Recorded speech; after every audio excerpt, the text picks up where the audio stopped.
अब मुक्ति मोर्चा कांग्रेस के सरकार बनने के बाद उनके घोषणा पत्र में भी था, पहले का 2019 का घोषणा पत्र में था कि हमारी सरकार बनेगी तो 5 लाख लोगों को प्रत्येक साल सरकारी नौकरी देंगे। कांग्रेस के घोषणा पत्र में था कि प्रत्येक घर में सरकारी नौकरी देंगे।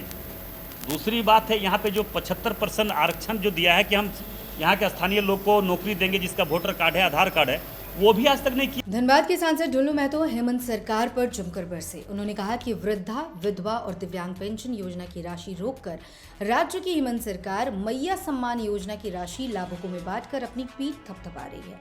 भाजपा सरकार में राज्य से उग्रवाद को खत्म किया गया था, राज्य में अपराध पर लगाम कसा गया था, जबकि हेमंत सरकार में अपराध बढ़ा है। धनबाद विधानसभा से अभी तक इंडिया गठबंधन के द्वारा प्रत्याशी घोषित नहीं किए जाने के सवाल पर उन्होंने कहा कि कांग्रेस के पास कोई प्रत्याशी है ही नहीं, तो आखिर घोषणा क्या करेंगे। पैसे देकर टिकट लेने वाले को ढूंढ रहे हैं। एनडीए द्वारा अभी तक टुंडी सीट से प्रत्याशी की घोषणा नहीं होने के सवाल पर उन्होंने कहा कि ये निर्णय केंद्रीय नेतृत्व को करना है। उन्होंने कहा कि झामुमो कांग्रेस की सरकार 5 साल केवल राज्य को लूटने का ही काम किया है। इस चुनाव में राज्य की 3.5 करोड़ जनता हिसाब लेगी। ढुल्लू महतो जिला कार्यालय में संवाददाता सम्मेलन को संबोधित कर रहे थे। उनके साथ झरिया, धनबाद, निरसा, बागमारा और सिंदरी सभी 5 विधानसभा क्षेत्र से भाजपा द्वारा घोषित प्रत्याशी उपस्थित रहे। इस विधानसभा चुनाव में आप लोगों ने हमारे एक गड़बड़ प्रत्याशी के सदैव से प्रयासरत रहे हैं। इसके लिए मैं आप लोगों को अभी पत्रकार, छायाकार, भाई बहनों से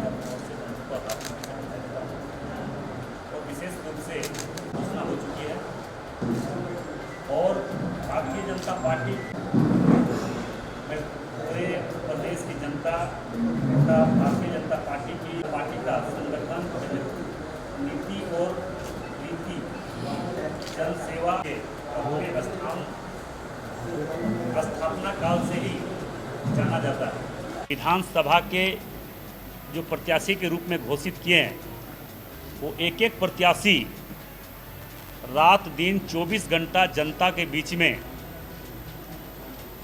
हर लोगों के सुख दुख में दिन रात खड़ा रहने का परिणाम कि पार्टी ने ऐसे कर्मठ, जुझारू और जनता के सेवक के रूप में प्रत्याशी को घोषणा किया है। 24 के इस विधानसभा चुनाव में ऐतिहासिक जीत दर्ज करके इस राज्य में एनडीए की सरकार बनेगी। और वैसे लोग जो झारखंड मुक्ति मोर्चा कांग्रेस के सरकार बनने के बाद लूटने का काम किया है, सिर्फ और सिर्फ लूटने का काम किया है, झारखंड को मान सम्मान को गिराने का काम किया है, झारखंड को बदनाम करने का काम पूरे भारतवर्ष में किया है, पूरे विश्व में किया है। इसका हिसाब इस 2024 के विधानसभा चुनाव में झारखंड के 3.5 करोड़ जनता ने हेमंत सोरेन जी से लेने के लिए तत्परता के साथ खड़ी है। वो अब ये केंद्रीय नेतृत्व का निर्णय है और हमें लगता है कि बहुत जल्द हो जाएगा।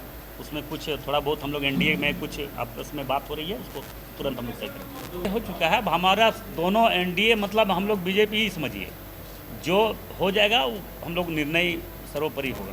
वो तो दिए कि भारतीय जनता पार्टी नीति और सिद्धांत से समझौता नहीं करती है। भारतीय जनता पार्टी के केंद्रीय नेतृत्व ने जो निर्देश हम लोगों को देंगे उसी निर्देश के आधार पर चलेंगे और हम लोग अपने अपने जो प्रत्याशी हैं हम लोग नॉमिनेशन कराएंगे। अब मुक्ति मोर्चा कांग्रेस के सरकार बनने के बाद उनके घोषणा पत्र में भी था, पहले का 2019 का घोषणा पत्र में था कि हमारी सरकार बनेगी तो 5 लाख लोगों को प्रत्येक साल सरकारी नौकरी देंगे। कांग्रेस के घोषणा पत्र में था कि प्रत्येक घर में सरकारी नौकरी देंगे।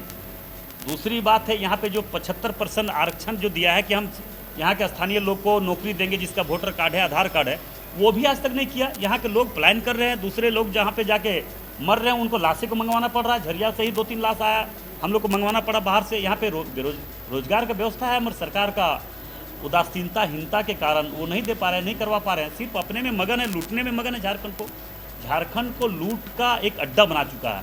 मोदी जी आज पूरे देश हित में कार्य कर रहे हैं। मोदी जी के नेतृत्व में ही पूरे झारखंड प्रदेश में युवा हित में, झारखंड के हित में, झारखंड के माँ बहनों के हित में, गरीबों के हित में, सभी लोगों को ध्यान में रखते हुए हर कार्य को किया जाएगा। मान रहा है कि मरता क्या नहीं करता, वृद्धा पेंशन रुका हुआ है, विकलांग पेंशन रुका हुआ है, विधवा पेंशन रुका हुआ है। सारे लोगों का पेंशन रोक के उस गरीब का हाय को मतलब हम कह सकते हैं फ्रेब की तरह से ये मैया सम्मान योजना की घोषणा किया, जो चुनाव के आचार संहिता के एक दिन पहले।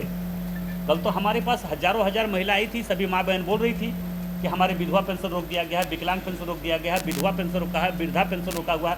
सारा पेंशन को रोककर, उसको पैसा रोककर अभी मैया सम्मान योजना कुछ हमारी माँ बहनों को दे दिया है। तो मगर हमारी माँ बहन वैसे लोगों के बहकावे में नहीं जाने वाला है। उनका हर चेहरा, चरित्र और उनका चाल समझ चुका है झारखंड के 3.5 करोड़ जनता ने। इस बार कोई उपाय नहीं है, उनका अंतिम शरण है। वो अब देखिए, उनका उम्मीदवार है कि कोई लड़ना नहीं चाहता है। कांग्रेस को कौन मानता है? कांग्रेस है क्या? कांग्रेस के पास बचा क्या, सो बताइए ना। कांग्रेस के पास कैंडिडेट नहीं मिल रहा है, वो खोज रहा है कि कौन पैसा देगा तो हम कैंडिडेट देंगे। तब ऐसा लोग मुल्ला मिलेगा तब तो वो जाके वहाँ पे कैंडिडेट देंगे। अगर मांगेगा तो भरपा हम लोग दे देंगे कुछ लोग को।